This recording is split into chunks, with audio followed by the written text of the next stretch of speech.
Assalamualaikum warahmatullahi wabarakatuh. Kami dari kelompok farmasi, mata kuliah Bahasa Indonesia, akan mempresentasikan tentang membangun konteks teks akademik. Kami beranggotakan Dwi Resti Meliani, Olivia Monica Amelda, Apriani Metia Pratiwi, Wisda Nailil Munah, dan Saskia Najundasari.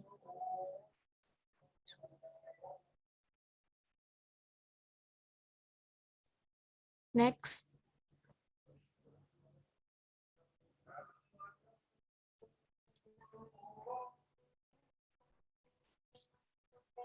Soal pertama, kapan Anda mulai mengenal istilah genre, dan apa perbedaan antara genre mikro dan genre makro?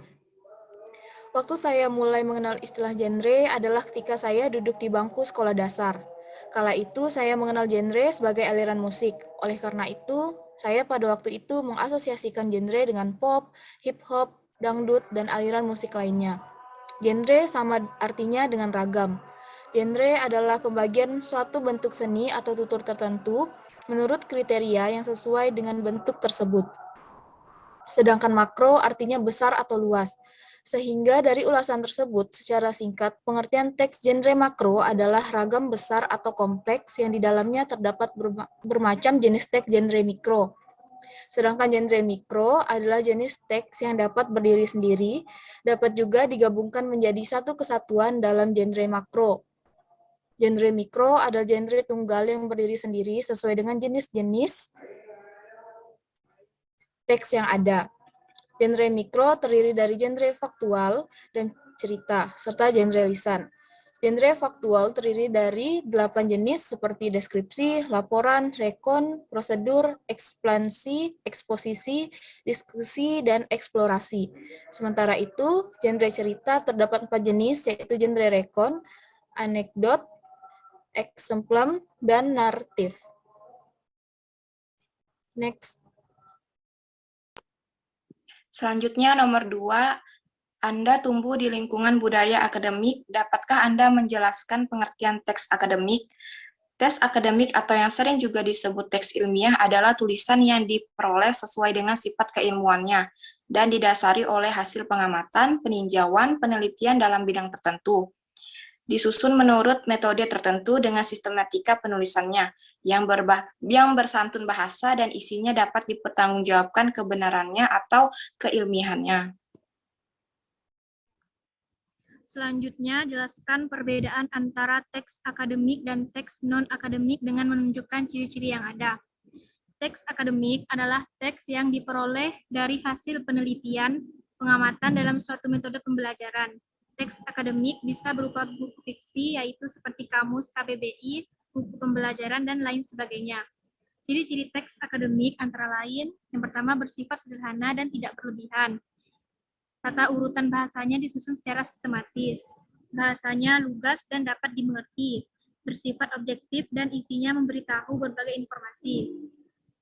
Sedangkan teks non-akademik adalah teks yang penulisannya tidak berupa fakta yang umum, melainkan berupa fakta pribadi. Teks non-akademik ini contohnya dongeng, novel, roman, legenda, dan lain-lain.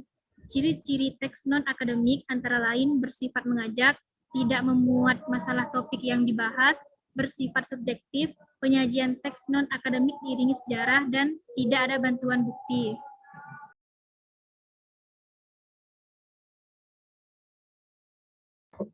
Yang keempat ada siapa yang dituntut untuk menghasilkan teks akademik dan siapa saja yang memanfaatkan teks akademik, yaitu insan yang berada di lingkungan masyarakat akademik, terutama dosen dan mahasiswa, tidak dapat terlepas dari teks akademik. Mereka harus membaca dan mencipta teks akademik. Dengan demikian, insan akademik harus betul-betul memahami pengertian dan ciri-ciri teks akademik.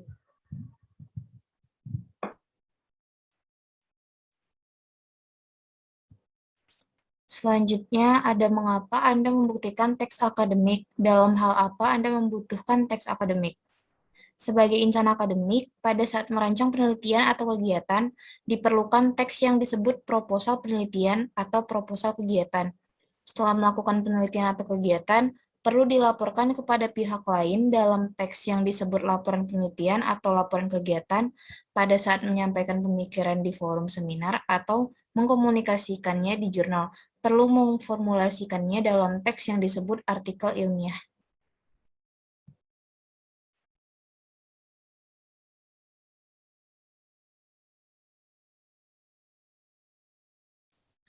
Sekian presentasi dari kami. Terima kasih. Assalamualaikum warahmatullahi wabarakatuh. Selamat siang.